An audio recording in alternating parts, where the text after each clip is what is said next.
Feliz días tengan todos. Yo soy la doctora Nebraska Díaz, especialista en traumatología y ortopedia, egresada de la Universidad de Oriente, Núcleo Anzoátegui. Continuando con las clases de este diplomado de medicina deportiva de la Universidad de los Andes, el día de hoy vamos a hablar acerca de las lesiones deportivas más frecuentes en traumatología y ortopedia. Vamos a hablar acerca de generalidades que ustedes necesitan saber al momento de atender a un deportista. Dentro de las lesiones deportivas más frecuentes que vemos en traumatología, vamos a ver lesiones por sobreuso, lesiones por sobrecarga, síndromes dolorosos del sistema musculoesquelético, lesiones musculares en generales, y las vamos a dividir en lesiones en miembros inferiores, lesiones en miembros superiores, lesiones del eje espinopélvico y osteocondritis. Las osteocondritis las vamos a ver principalmente en los niños y adolescentes porque son los que tienen núcleos de crecimiento, ¿ok? Con respecto a una clasificación fisiopatológica que le podemos dar a este tipo de lesiones en los deportistas, vamos a observar lesiones por sobreuso, lesiones por esfuerzo excesivo, eso en términos generales, ¿ok? El término de lo que son lesiones por sobreuso, pues tenemos que se utilizan clínicamente para designar todos aquellos dolores provocados por la práctica del ejercicio o cuando tenemos una disfunción que no está asociada a un traumatismo agudo. El resto de los síndromes dolorosos del sistema musculoesquelético lo podemos observar cuando tenemos sobrecargas o cargas repetitivas que ocasionan lesiones microscópicas en lugares vulnerables de nuestro sistema musculoesquelético. Esto a su vez va a producir una sobrecarga funcional que conlleva a alteraciones inflamatorias, ¿ok? Dentro de los factores predisponentes vamos a tener intrínsecos que son propios del individuo, como extrínsecos o exógenos que son alejados a lo que es el individuo, pero que influyen directamente sobre su desempeño y por lo tanto sobre su morfología. Dentro de los factores intrínsecos o endógenos tenemos, por ejemplo, el desequilibrio musculoesquelético y alteraciones biomecánicas. En el punto de alteraciones biomecánicas, para entendernos, tenemos un ejemplo claro cuando tenemos a un deportista que tiene mucha anteversión femoral. En este caso, tenemos también un ángulo Q que puede estar aumentado y esto va a traer como consecuencia una alteración biomecánica. ¿En qué se traduce eso? Si yo tengo mucha anteversión femoral, normalmente el deportista te camina metiendo los pies. Esto lo podemos ver como marcha intrarrotada en las consultas de ortopedia. Eso hace que cuando tú camines metiendo los pies, es decir, con marcha intrarrotada, trae como consecuencia una alteración en el eje de carga en los miembros inferiores. Y esta alteración en el eje de carga de los miembros inferiores se traduce en que como las cargas no pasan simétricas en el centro de la cadera y en el centro de los tobillos, puede generar procesos inflamatorios en el sistema musculoesquelético y a su vez va a tener dolor y además predisposición a tener lesiones deportivas. También lo vemos en aquellos deportistas que tienen alteraciones del ángulo Q, que es un ángulo que medimos en la parte de ortopedia a nivel de que nos da lo que es la malalineación de los miembros inferiores. Cuando tenemos alteración del ángulo Q, pues vamos a tener también un desequilibrio biomecánico y estos deportistas van a tener mayor predilección, un factor mayor predisponente a tener dolores en la rodilla, lesiones del tendón rotuliano, lesiones del tendón de Aquiles, lesiones de cuádriceps femoral. Otro de los factores van a ser los factores extrínsecos o exógenos, como es errores en el entrenamiento, fallas en la técnica y condiciones climáticas y ambientales. Por ejemplo, en los jugadores de pádel. El pádel ahorita está muy de moda en todo el país. Y cuando las condiciones ambientales del suelo en la cancha de pádel no son las más adecuadas, vemos que el deportista que practica en esa cancha tiene mayor probabilidad de tendinitis rotuliana, tendinitis del cuádriceps femoral, incluso esguinces por los movimientos que ellos hacen jugando pádel, porque no hay un apoyo adecuado en lo que es el suelo de la cancha. Entonces serían factores externos al deportista que nos producen una mayor predisposición a tener alguna lesión durante la práctica del deporte. En la fisiopatología general, ¿qué vamos a ver? Cuando tenemos sobreuso de un grupo muscular o un sobreuso articular, esto produce lesión tisular. La lesión tisular trae como consecuencia un proceso inflamatorio y la inflamación la vamos a traducir en dolor, que va a ser la clínica que normalmente nos expresan los deportistas cuando llegan a la consulta. Y si aún así, teniendo inflamación, teniendo dolor, él sigue practicando esta actividad continuada que no hacen el reposo adecuado para poder cortar el proceso inflamatorio, frenarlo, detenerlo y llegar a una cura, trae como consecuencia que sigue el dolor. Y a medida que tenemos más inflamación, tenemos más dolor. Si hacemos el reposo en el deportista, trae como consecuencia la cura en la mayoría de los casos. Por eso a los deportistas que acuden a la consulta siempre le digo, hay que hacerte adecuación del patrón de entrenamiento. O sea, dependiendo del deporte que practiquen, hay unos deportes que nos permiten adecuar el patrón de entrenamiento a la patología que tengan para poder lograr la cura. Hay otros deportes que definitivamente hay que pararlos y hacer un reposo total para lograr la cura del mismo. ¿Qué es importante que sepamos cuando evaluamos el dolor? Incluso en cualquier paciente, no solamente en el deportista, vemos si el dolor es espontáneo, si el dolor es provocado, si el dolor se exacerba con el reposo o si el dolor calma con el reposo y aparece solo durante la actividad deportiva. Ahora, vamos a hablar acerca de las lesiones musculares en el deporte. Aquí las vamos a dividir de manera práctica en lesiones benignas y lesiones severas. Las lesiones benignas o más leves, como por ejemplo contusiones, contracturas, hematomas, calambres y elongaciones.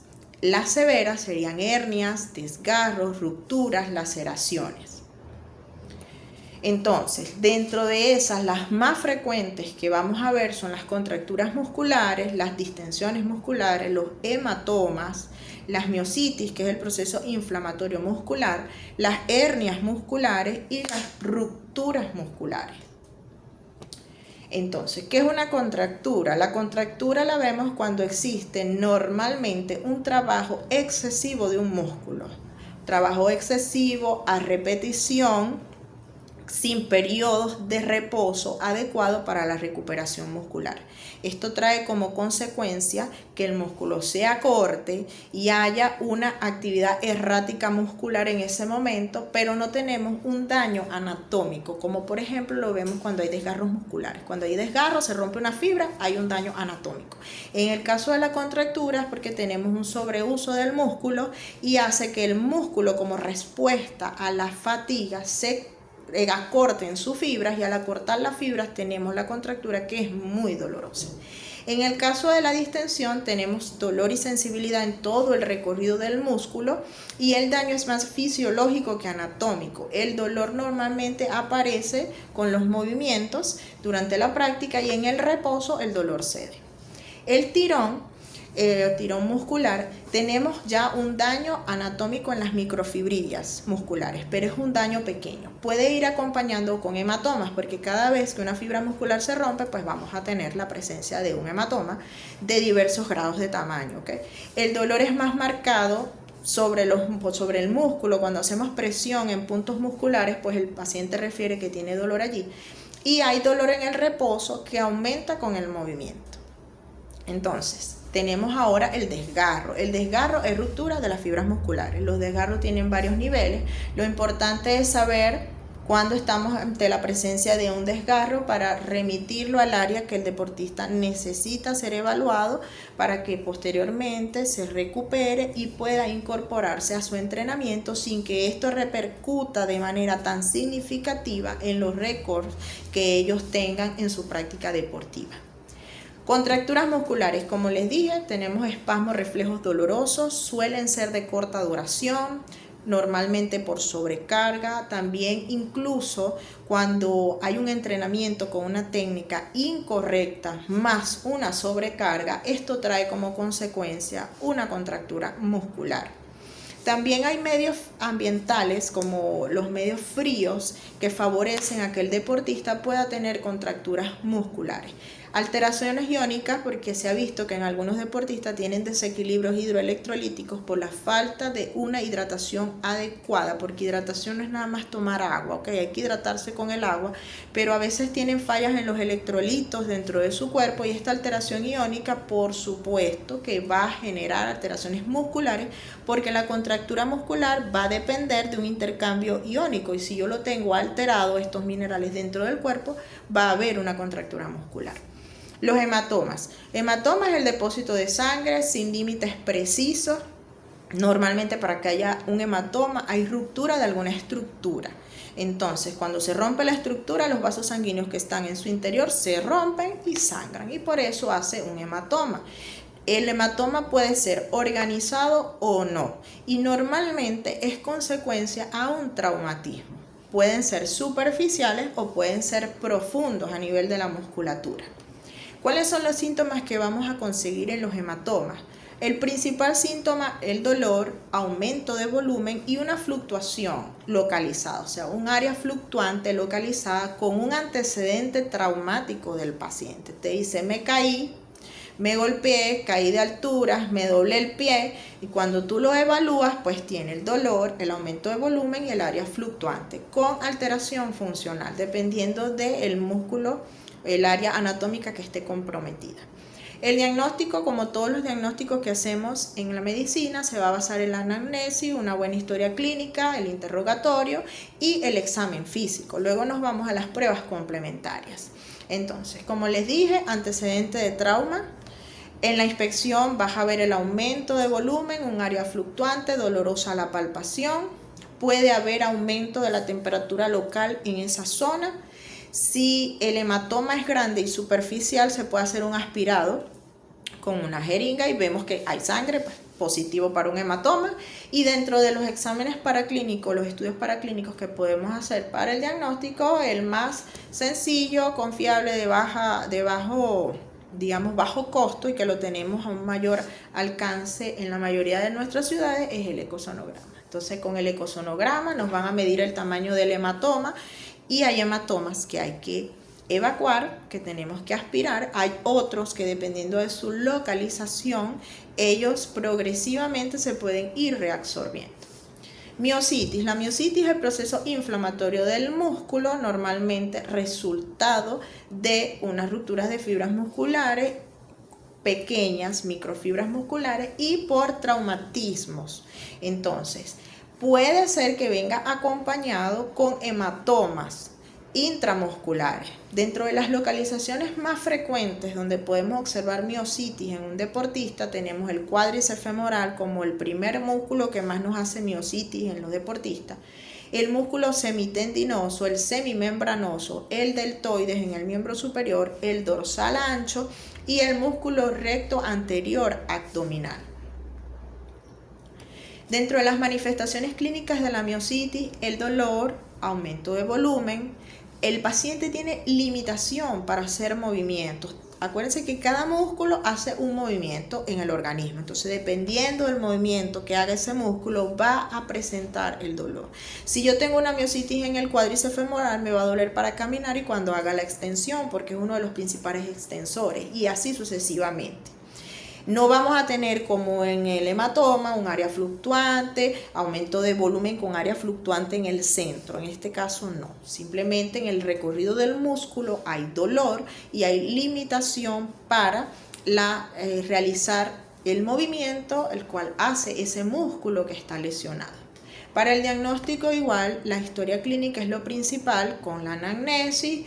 Hacemos la inspección. Cuando hacemos la inspección del paciente se ve una simetría, es decir, si es el cuádriceps que está inflamado con una miositis, entonces podemos observar que el cuádriceps, supongamos el derecho, mide menos que el izquierdo.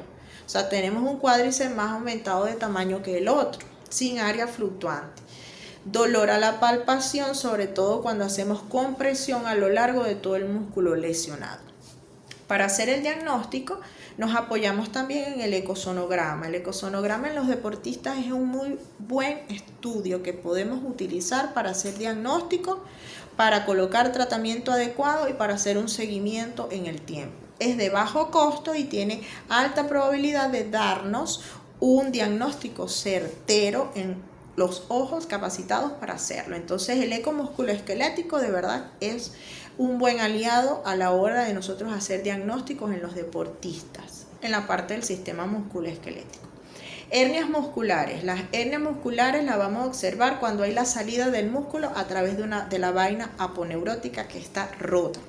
¿Okay? Normalmente esta hernia lo vamos a ver, se rompe la vaina aponeurótica y sale la fibra muscular. Los síntomas: dolor, limitación muscular y una prominencia que vamos a palpar. Esa prominencia palpable es la masa muscular y el anillo herniario va a estar alrededor.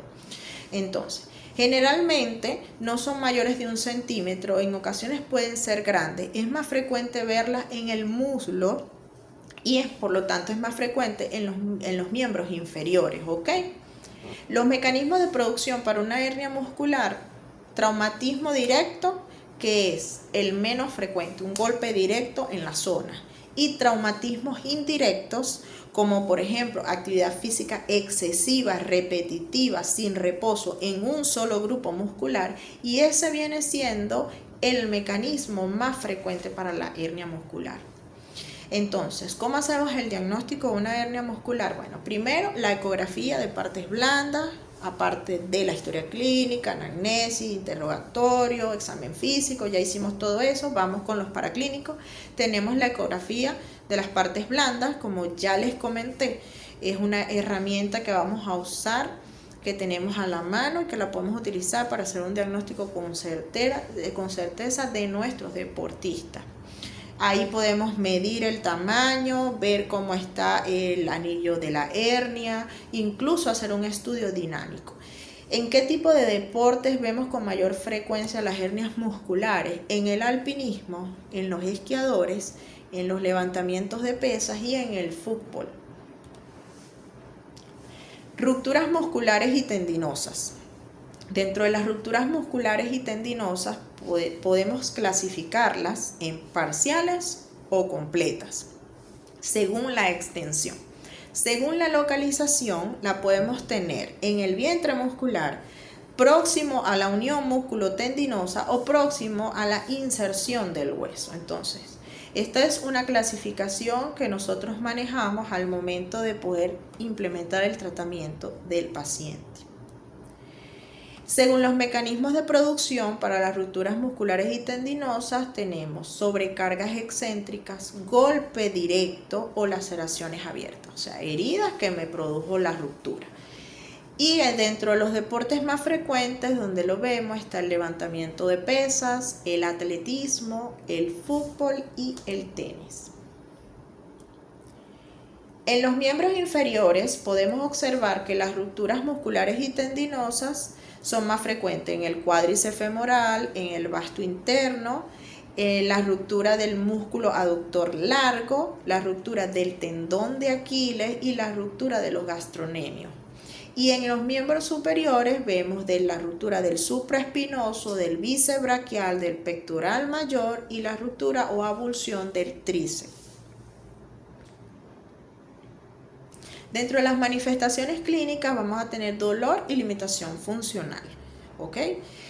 En traumatología y ortopedia, el examen físico es una de las bases fundamentales para hacer el diagnóstico. Por eso he hecho tanto hincapié en la presentación de lo que es la parte de la historia clínica, porque preguntar el mecanismo de producción, cómo pasó, qué movimiento estaba realizando, y luego hacer el examen físico con las pruebas físicas es lo que nos da gran parte del diagnóstico. Todo lo demás son estudios complementarios.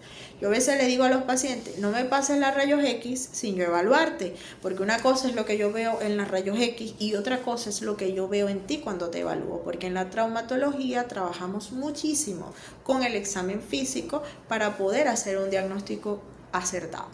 Entonces, igual, tenemos que hacer nuestro interrogatorio, nuestra historia clínica, y dentro de los estudios complementarios que vamos a utilizar para el diagnóstico de estas rupturas musculares y tendinosas, tenemos el eco y otros un poco más especializados, pues la resonancia magnética nuclear. También podemos usar la tomografía, todo depende del área de la lesión. Ahora, vamos con las lesiones más frecuentes en los miembros superiores. Esto es algo muy general. Recordemos que los deportistas deben ser tratados de manera multidisciplinaria, ¿ok? El médico deportivo va a evaluar de manera general al deportista, porque siempre digo, la fisiología del deportista es distinta a la fisiología del paciente no deportista, así como las patologías son otras que vemos con mayor frecuencia en el deportista y no las vemos en el no deportista o en el sedentario, en el individuo sedentario. Entonces, ya cuando vemos que es algo más complejo del área, debemos referir al paciente específicamente al traumatólogo. Usted va al traumatólogo, usted va al cirujano de mano, usted va al especialista en pie y tobillo, nos apoyamos de todo el resto de las especialidades médicas para tratarlo adecuadamente. Entonces, aquí vamos a hablar un poco de generalidades de las lesiones más frecuentes en el miembro superior. Primero, tenemos el síndrome de atrapamiento subacromial. Esto es a nivel del hombro. Tenemos el acromio. Cuando hablamos de un atrapamiento subacromial, nos estamos refiriendo al famoso manguito rotador que genera mucho dolor en algunas personas deportistas y no deportistas. El manguito rotador pasa justamente por debajo del acromio. Entonces, en muchas oportunidades tenemos pacientes con dolor de hombro y lo que tienen es un síndrome de atrapamiento subacromial, porque hace un pinzamiento, el pinzamiento genera inflamación, dolor e incluso ruptura. Entonces, en la clasificación etiológica lo podemos clasificar en primario o secundario. Por ejemplo, primario es cuando es degenerativo, lo vemos en proceso degenerativo ya pacientes mayores de 40 años. Secundario a las prácticas deportivas, por ejemplo, entonces podemos tener síndrome de atrapamiento subacromial secundario a prácticas deportivas. También lo podemos ver como resultado de inestabilidades de hombro, por traumatismos agudos y por sobreuso articular. Por ejemplo, en los nadadores tienden a presentar mucho dolor cuando ya se instala lo que es el hombro del nadador con todas las características clínicas, pues presentan dolor por este mismo proceso, por sobreuso, ¿okay? En la fisiopatología, ¿qué vamos a conseguir? Tenemos uso excesivo de la articulación del hombro. Esto produce una sobrecarga subacromial repetitiva. Esto me trae como consecuencia irritación a nivel del tendón del manguito y genera una tendinitis, es decir, un proceso inflamatorio. Normalmente el principal de todos los tendones del manguito que tiende a lesionarse es el tendón del supraespinoso. Entonces, tenemos un proceso inflamatorio en el manguito, por ejemplo, en el supraespinoso, y secundariamente se nos puede inflamar la bursa. Entonces vamos a tener la tendinitis del manguito más una bursitis. Todo esto que trae como consecuencia, si yo tengo un proceso inflamatorio continuo, mantenido, sostenido, que no ha sido tratado de manera adecuada, esto me va a producir un engrosamiento del tendón. Y esto al final, el tendón se pone más grueso, hace una fibrosis porque es respuesta del organismo. El organismo dice, ok, tengo un tendón inflamado desde hace meses, ¿qué hago? Trato de repararlo. Y en la reparación se produce el engrosamiento del tendón. Al engrosar el espacio subacromial, que de por sí es pequeño, se acorta mucho más porque se engrosa el tendón más del tamaño anatómico que debería tener y hace fricción. Y esto se va a traducir en dolor. Entonces, para hacer el diagnóstico, la historia clínica, anamnesis, examen físico, podemos pedir rayos X-AP de hombro, una serie de radiografías que vamos a necesitar para ver el espacio subacromial y descartar por el diagnóstico diferencial de otras patologías que puedan ocasionar dolor en el hombro y puedan estar relacionadas con la práctica del deporte. También el ecosonograma músculo-esquelético yo lo uso mucho en los nadadores. Me llega el nadador con dolor en el hombro, le hago su examen físico, lo interrogo, veo cómo es su patrón de entrenamiento, reposa, no reposa, descansa, no descansa, hace cuánto tiempo tienes el dolor, pido un eco.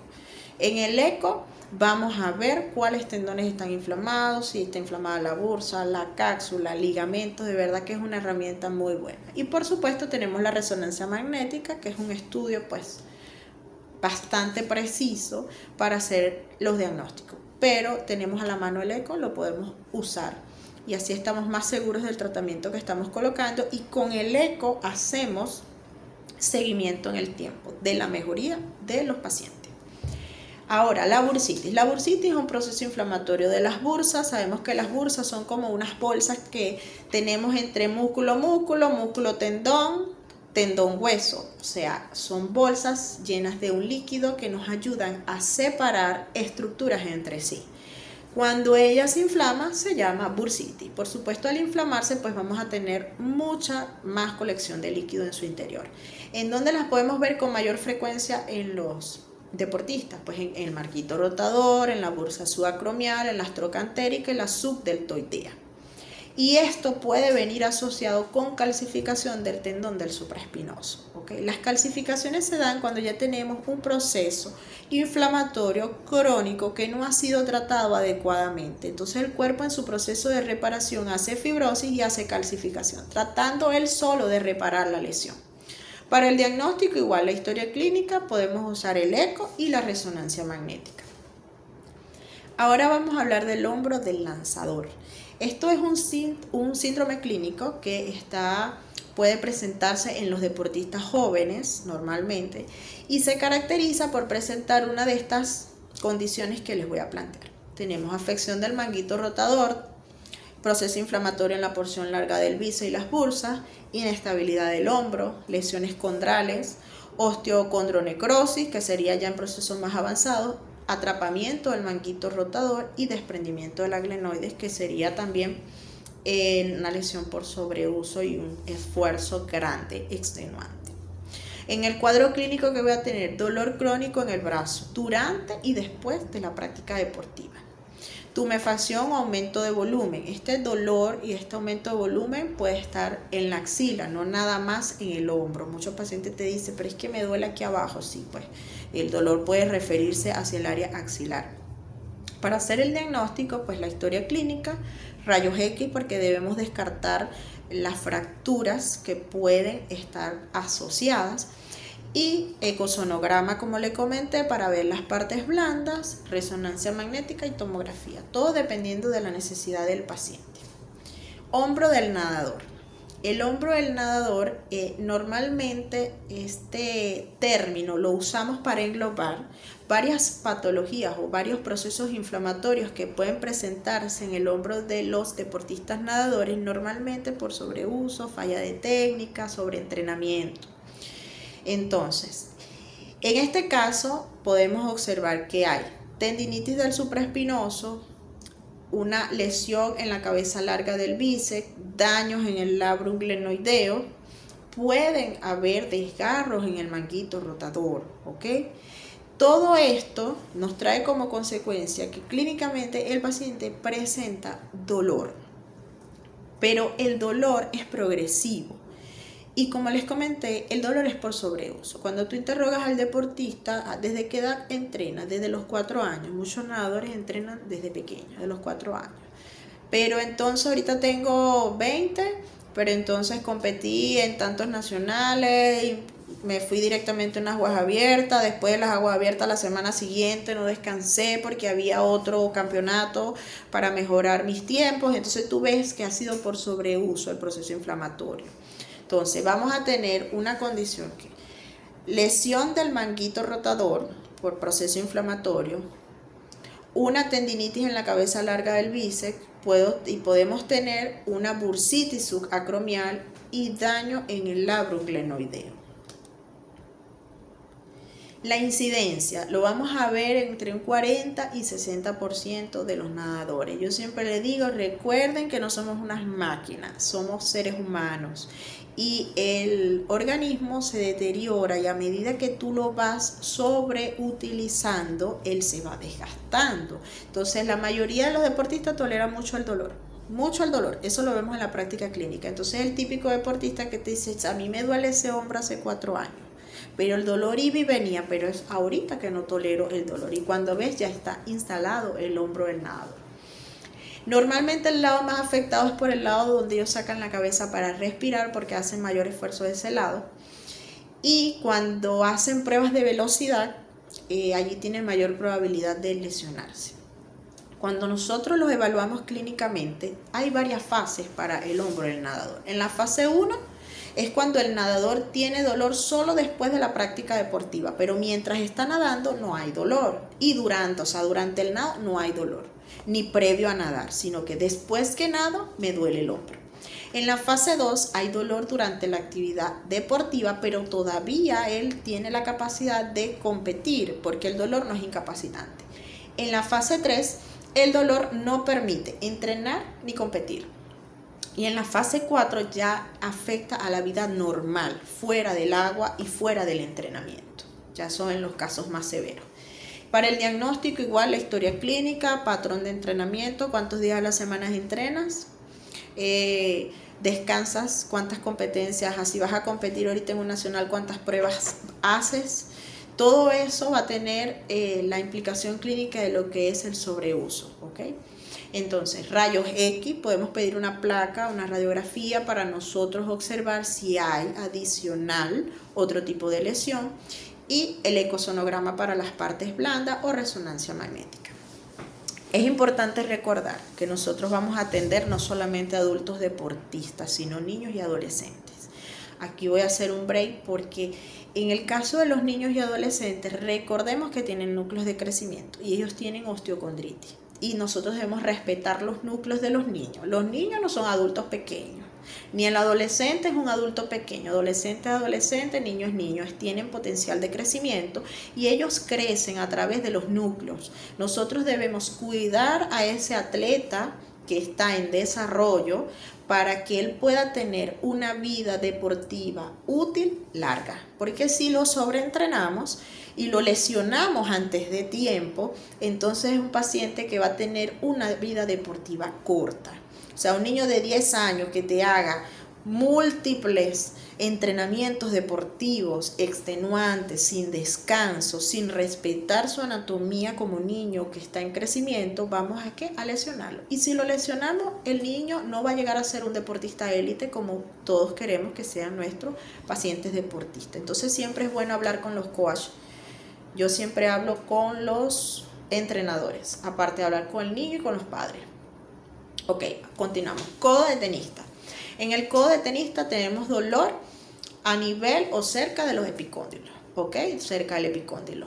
Vamos a tener dolor e hipersensibilidad allí, en ese punto donde se originan los tendones de unos músculos que van hacia el antebrazo. Entonces, ¿qué vamos a tener clínicamente? Dolor. Es más frecuente entre la tercera y cuarta década de la vida y en los deportistas que practican tenis. También los vemos en beach tenis, en pádel y en tenis normal, ¿ok? Dentro de las manifestaciones clínicas, dolor en la parte externa del codo, es decir, a nivel del epicóndilo, se puede irradiar hacia la región posterior. El comienzo puede ser súbito o progresivo en el tiempo. La mayoría de las veces es un dolor progresivo. Al examen físico hay dolor a la palpación en el epicóndilo. Rara vez vamos a ver edemas, deformidades y eso. Esas situaciones clínicas ya tendrían otro contexto. Y no hay limitación al movimiento, o sea, él puede seguir practicando, pero tiene el dolor en esa zona. Obviamente baja su rendimiento por el dolor. Ahora, fracturas y luxaciones más frecuentes. En el miembro superior, por supuesto, podemos tener múltiples fracturas, pero dentro de las más frecuentes que podemos observar en algunos deportes, tenemos la luxofractura de Bene, que es fractura de la base del primer metacarpiano, fractura de Rolando, le estoy colocando con los nombres propios, ¿ok? Que es la fractura de la base del primer metacarpiano sin compromiso de la articulación carpo-metacarpiana, fractura del boxeador, que es la fractura del cuello del quinto metacarpiano, eso lo vemos por traumatismos axiales. Y bueno, ¿en dónde lo vamos a ver? En boxeo, taekwondo, karate, o sea, en deportes de combate. Principalmente lo vamos a ver en deportes de combate. Podemos tener también arrancamientos óseos, de fragmentos óseos, de estructuras anatómicas como son los tendones que se insertan en una parte del hueso y por un sobreuso brusco, una sobrecarga brusca de fuerza, produce una avulsión, como vemos, arrancamiento del extensor de la falange distal, por ejemplo. ¿Dónde podemos ver esto? En los jugadores de básquet, de voleibol, de waterpolo, cuando usan deportes que usan pelotas, tienen un traumatismo axial con la pelota y eso ocasiona el arrancamiento de un fragmento, o sea, se arranca el tendón y me avulsiona un fragmento óseo. Entonces, en el cuadro clínico, ahí sí vamos a tener un cuadro clínico de fractura porque tenemos una avulsión, dolor, edema, alimentación funcional en el área donde está la lesión, ¿ok? Ahora, lesiones del eje espinopélvico. Dentro de las lesiones del eje espinopélvico vamos a tener contusión de cadera, osteitis púbica, síndrome de fricción proximal de la bandeleta iliotibial. En el caso de la contusión de cadera, este es la lesión más frecuente en los deportes de contacto personal. Se produce normalmente por sobrecarga a nivel de las crestas ilíacas y es bastante incapacitante, ¿ok? Osteitis púbica es un proceso inflamatorio a nivel del pubis, lo vemos con bastante frecuencia en los futbolistas y en los corredores de largas distancias, normalmente porque hay un estrés biomecánico repetitivo. Algunas veces el dolor puede estar referido, te dice que van hacia los genitales o hacia las caras internas de los muslos.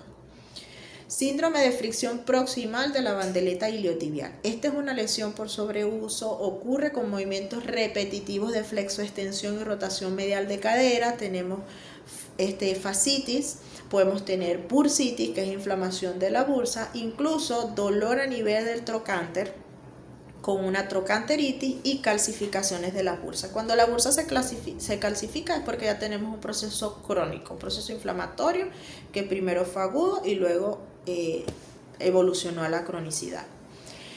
Otras lesiones que podemos ver son desgarros o laceraciones del labrum acetabular. Esta también es una lesión por sobreuso. Puede el deportista percibir un chasquido audible al momento de la lesión. Normalmente cuando la cadera está en extensión, ¿ok? Y se lleva a aducción, que es cuando acercamos la cadera al eje medio del cuerpo y hacemos rotación lateral. Se puede ir acompañado con dolor en la región inguinal. O sea, una laceración del labrum acetabular me puede traer como consecuencia un dolor en el área inguinal. La bursitis trocantérica también la vemos con bastante frecuencia, sobre todo en los corredores, ¿ok? Y entre hombre y mujer es un poco más frecuente en las mujeres que en los hombres. Esto es porque ocurre un proceso inflamatorio a nivel de la bursa que está en el trocánter del fémur. Tenemos también bursitis iliopectinia, que es una lesión por sobreuso y se produce por múltiples fricciones repetitivas del tendón del iliozoas con la bursa iliopectinia. Neuritis ciática. La neuritis ciática es otra causa frecuente que vemos en la consulta. Hay una lesión, proceso inflamatorio en el nervio ciático. Esto trae como consecuencia una conducción errática los nervios funcionan como unos cables de electricidad y cuando la conducción es errática, pues trae como consecuencia dolor. El paciente lo puede manifestar como ardor, como que me estuvieran quemando, doctora, tengo un yesquero, una candela allí pegada. Podemos además tener sensación de calambres, parestesia, que es hormigueo o adormecimiento en esa zona, ¿ok? Cuando hacemos el examen físico, colocamos al paciente boca abajo y palpamos a nivel del glúteo en el recorrido del nervio ciático. Al hacer la palpación profunda hay dolor, puede haber sensación de corriente hacia la cara posterior del glúteo y del muslo, ¿ok? También tenemos el síndrome piriforme. Es la irritación del nervio ciático, pero que pasa a través del músculo piriforme. Anatómicamente, tenemos que este nervio, que es el ciático, emerge por debajo de este y esto produce una compresión a ese nivel. Estas son lesiones neurológicas. La otra que tenemos, la meralgia parestésica, que es una inflamación del nervio femorocutáneo lateral. Esta viene siendo una rama del plexo lumbar. La verdad que uno de los procesos neurológicos más dolorosos que yo veo en la consulta es este, ¿ok? Y es bastante doloroso y es incapacitante, igual que la neuralgia del ciático. O sea, hay que estar pendiente con estas lesiones neurológicas en el caso de los pacientes deportistas. sabemos que es una lesión neurológica por la ubicación anatómica del nervio y que el paciente te dice siento corriente, adormecimiento, hormigueo o como que tuviese un yesquero encendido pegado allí, doctora, y es bastante incapacitante. Continuando con la lesión del eje, las lesiones del eje espinopélvico, tenemos la espondilosis, pero no, esta la vamos a ver frecuentemente, eso es a nivel de la columna lumbar. Normalmente hay alteraciones a nivel de los cuerpos vertebrales que pueden ser uni o bilateral sin desplazamiento del cuerpo vertebral, normalmente en la unión del pedículo con la lámina. Esto que va a generar dolor lumbar en el individuo. Lo vamos a ver con más frecuencia en levantadores de pesa, todos los que tengan sobrecarga axial en el core, ¿ok? Cuando tenemos desplazamiento de una vértebra sobre otra, entonces ya tenemos una espondilolistesis, es desplazamiento de una vértebra sobre otra. ¿En qué deportes podemos observar este tipo de patologías? En la gimnasia, en los saltos, en los levantadores de pesa, en karate o en lucha libre. Dentro del cuadro clínico vamos a observar una alteración en el core, una deformidad en el tronco, dolor lumbar y puede haber sensación de adormecimiento hacia los miembros inferiores, ¿ok? Siempre es importante descartar la presencia de hernias discales. Hay deportistas que tienen hernias discales, ¿ok? Pero están bajo tratamiento y evolucionan satisfactoriamente. Los exámenes que podemos solicitarle a estos pacientes, de los cuales pensamos que pueden tener una lesión en la columna lumbar, la rayos X lateral lumbar, que es una radiografía simple, resonancia magnética, ya si queremos ver el componente blando, la médula espinal, o tomografía si pensamos en que pueda existir algún tipo de fractura. Puede existir, siempre hay que pensar en el diagnóstico porque está la probabilidad, ¿ok? Otra lesión, como les comenté, la hernia discal lumbar, sí la podemos ver en deportistas, sobre todo los que trabajan con un esfuerzo extenuante en el core, como por ejemplo vemos en los levantadores de pesa, ellos pueden presentar hernias lumbares. El grupo etario, bueno, entre 20 y 40 años en deportistas jóvenes. Yo tengo pacientes que no son deportistas, tienen 22 años y ya tienen hernias discales. El diagnóstico de la hernia discal lumbar se hace con la resonancia magnética. En la rayos X solamente vamos a observar signos indirectos de hernia discal, pero el diagnóstico de certeza nos los va a dar la resonancia. Ahora, lesiones deportivas más frecuentes en los miembros inferiores. Ruptura del tendón del cuádriceps. Esa es una de las lesiones que más podemos observar en ciertos deportes. Esto se refiere a que hay una ruptura de las fibras del tendón del cuádriceps. Muchas veces este tendón se rompe en pacientes porque tienen procesos degenerativos, pacientes deportistas ya de edad avanzada, pero también lo podemos ver en pacientes jóvenes que hayan hecho un esfuerzo extenuante con una falla de técnica, ¿ok? Al momento de practicar el deporte, pues lamentablemente pueden tener una ruptura. El dolor es el principal síntoma y la limitación funcional. Es importante recordar que los deportistas los tratamos en la suma de las posibilidades sin el manejo de esteroides, de corticosteroides médicos. Si nos llega un paciente deportista, tengo dolor en el cuádriceps y es una tendinitis, inyectamos un esteroide, el riesgo de romper, de lesionar el tendón y romperlo, producir una ruptura completa es grande. Entonces debemos ser muy cautelosos con el uso de esteroides en los deportistas. Normalmente cuando hacemos el examen físico y hay una ruptura del tendón del cuádriceps, palpamos como especie de una hendidura encima de la rótula, porque recordemos que el tendón del cuádriceps se inserta en el polo superior de la rótula. Entonces a ese nivel tocamos como una especie de hendidura, como un chinchorro a ese nivel, ¿no? Un desnivel allí.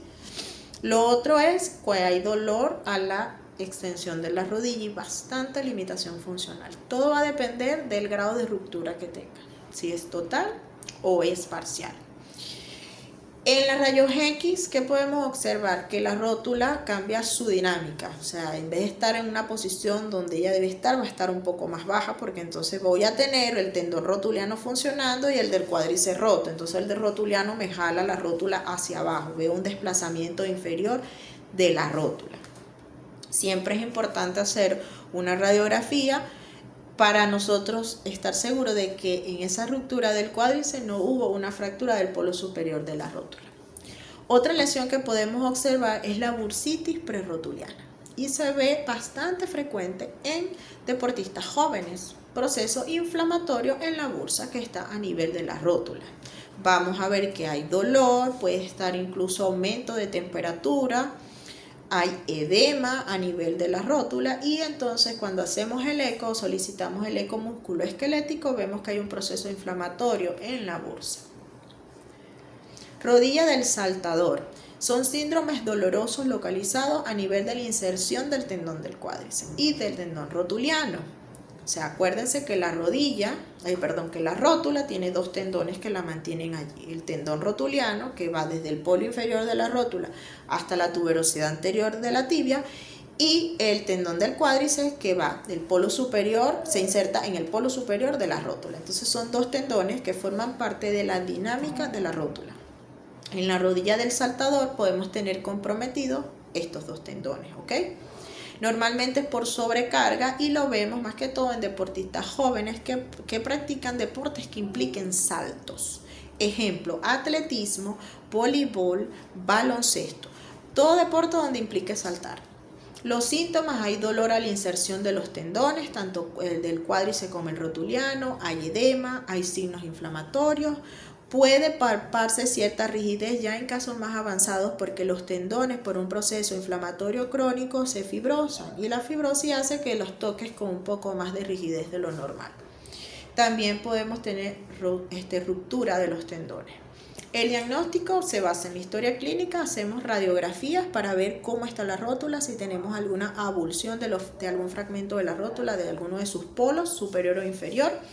El ecosonograma para poder observar cuál es el estado de estos tendones, si es nada más inflamación o si tenemos ruptura de algunas fibras, y pues un estudio más completo sería la resonancia magnética nuclear. La pierna del tenista o rotura del músculo gemelo. Es el estiramiento brusco del músculo gemelo que puede ocasionar ruptura de sus fibras musculares. Se produce cuando un jugador, bien sea por ejemplo de tenis, hace una flexión dorsal de su tobillo y extiende bruscamente la rodilla.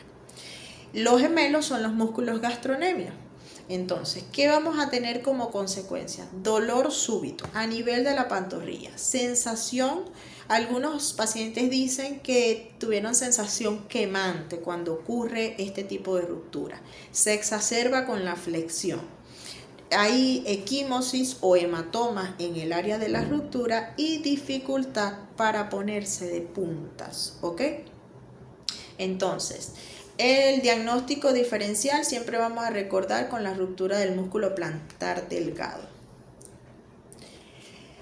En la ruptura del músculo gemelo o de los gastrocnemios, para hacer el diagnóstico, tipo de deporte que practica el deportista, cómo ocurrió, fue durante la práctica que estabas haciendo, lo evaluamos, le preguntamos, luego vamos a la historia clínica, anamnesis, examen físico y podemos solicitar un ecosonograma de partes blandas. En ese ecosonograma vamos a ver la extensión de la ruptura y lo vamos a confirmar.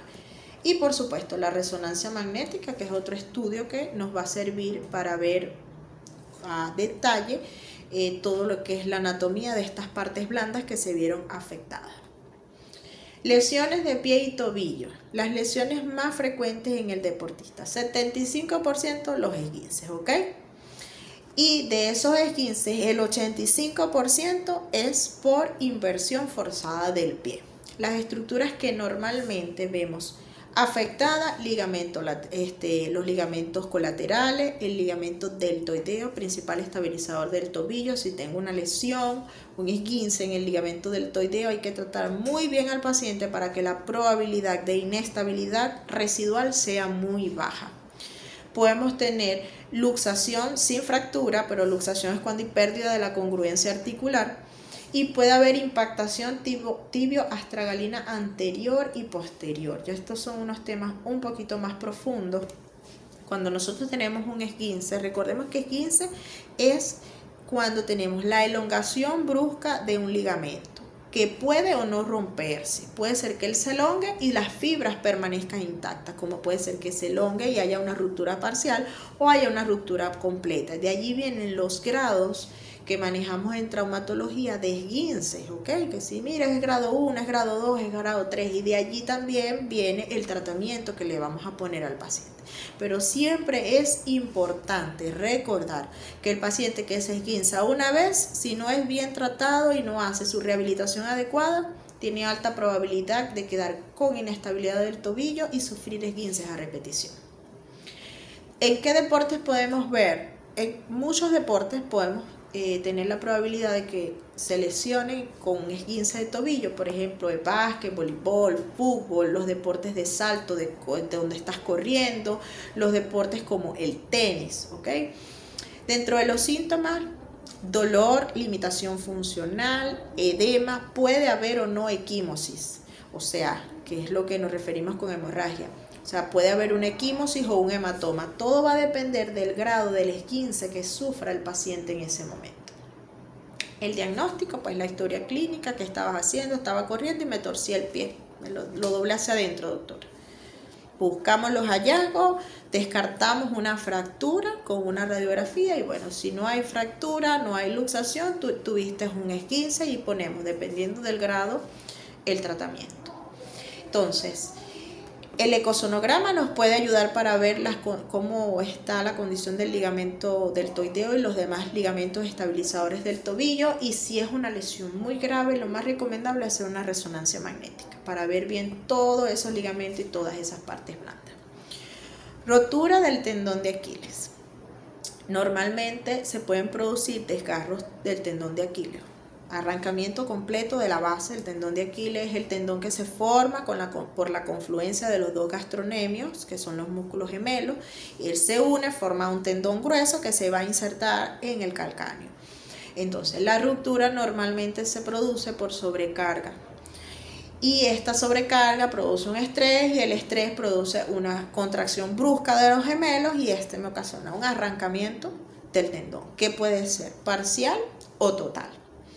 Yo siempre les digo que tengan mucho cuidado con los esteroides y las inyecciones, porque ahí tienes tendinitis aquí, le vamos a colocarte una ampolla de esteroide y después al mes el paciente te llega con una abulsión total, un arrancamiento total del tendón de Aquiles. Cuando lo interroga, doctora, es que yo practico beach tenis, tenía una tendinitis de Aquiles, me inyectaron un esteroide hace un mes y ahora, bueno, se me rompió jugando porque el esteroide debilita el tendón. Hay que tener mucho cuidado con estas inyecciones de corticosteroides, ¿ok?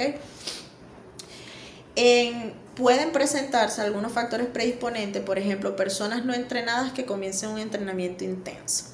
Todo deportista debe hacer un calentamiento, una prefatiga, pre y post entrenamiento, pero además debe hacer un stretching o un estiramiento pre y post.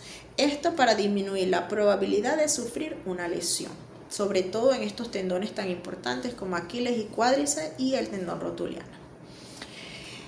Los calzados inadecuados también son un factor predisponente para una lesión del tendón de Aquiles. El cuadro clínico.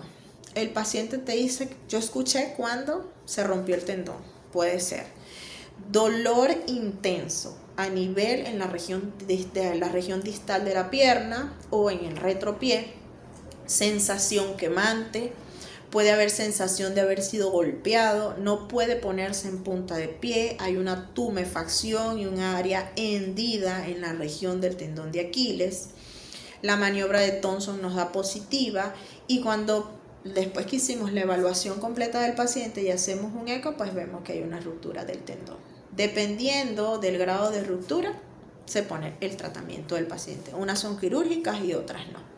La tendinitis de Aquiles. La tendinitis de Aquiles es el proceso inflamatorio del tendón de Aquiles. Es importantísimo que cuando tengamos esto, el paciente hay que diagnosticarlo y ponerle el tratamiento adecuado para evitar que esta tendinitis sea crónica, me produzca fibrosis y calcificación del tendón, porque entonces después vienen otras implicaciones clínicas, ¿ok?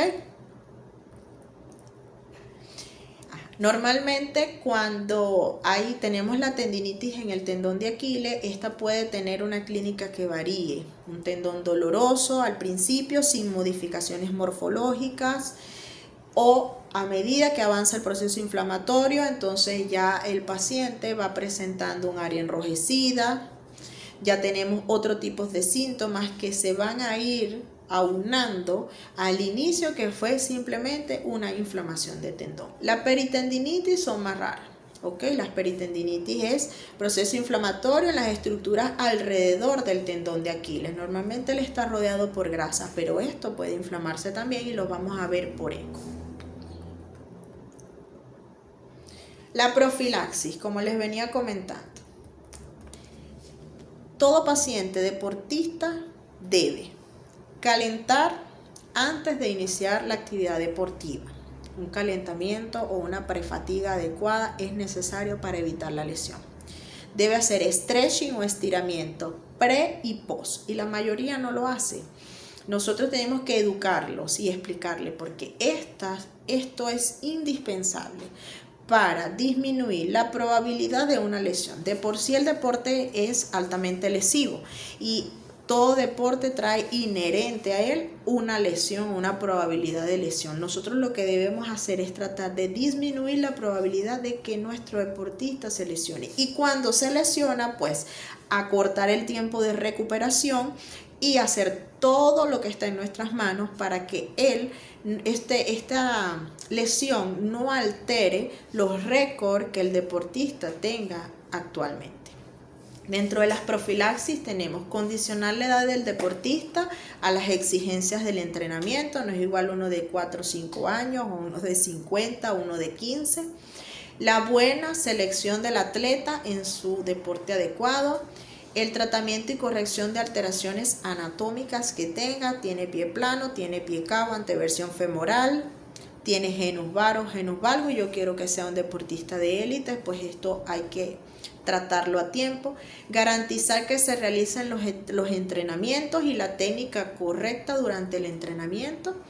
Establecer adecuados programas de entrenamiento, evitar el sobreentrenamiento, ¿ok?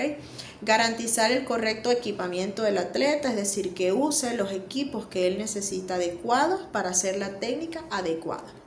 Evitar efectuar entrenamientos en lugares donde las características del terreno no son favorables y evitar el uso sistemático de inyecciones de esteroides. Estas son medidas generales profilácticas para evitar que nuestro deportista se lesione alguna parte del sistema musculoesquelético. Yo siempre los educo mucho en la consulta. Le digo, el deporte es altamente lesivo. Si ya te lesionaste, mi trabajo es disminuir tu tiempo de reposo, porque al disminuir tu tiempo de reposo garantizo que tu récord en la parte deportiva permanezca, ¿ok? Mejores tus tiempos dependiendo del tipo de deporte al que tú practicas, pero es indispensable en todo deportista el reposo y la adecuación del entrenamiento. A veces al nadador, ok, te lesionaste porque eres mariposista, tienes una tendinitis del supraespinoso, yo no te saco completamente del agua, yo te hago una adecuación de tu entrenamiento, ok, porque tú sacas un mes completo a un nadador, un mariposista del agua y bueno, sus tiempos se van a ver bastante alterados. Entonces, nosotros buscamos la manera de poner un tratamiento adecuado, acortar el tiempo de recuperación. Y adicional a eso, si lo podemos mantener en alguna actividad deportiva, pero que no esté relacionada con la lesión, lo hacemos. O sea, adecuamos el entrenamiento que esté realizando el deportista en ese momento. En algunas patologías, pues, hay que sacarlos por completo de su deporte y, bueno, lamentablemente, mientras lo recuperamos. Pero es muy importante, por eso, evitar la lesión. Calentamiento, stretching, buena técnica, corrección de técnica y evitar el sobreentrenamiento. Y es muy importante recordar, respetar a la anatomía y el crecimiento de las niñas y los adolescentes, ¿ok? Porque están en periodo de crecimiento y también lo podemos lesionar. Y si los lesionamos muy pequeños, no van a llegar a ser unos deportistas élite. Entonces, Espero que esto le haya sido de ayuda. Esto es un bosquejo general porque la traumatología es bastante amplia y siempre recordar tratar al deportista de manera multidisciplinaria.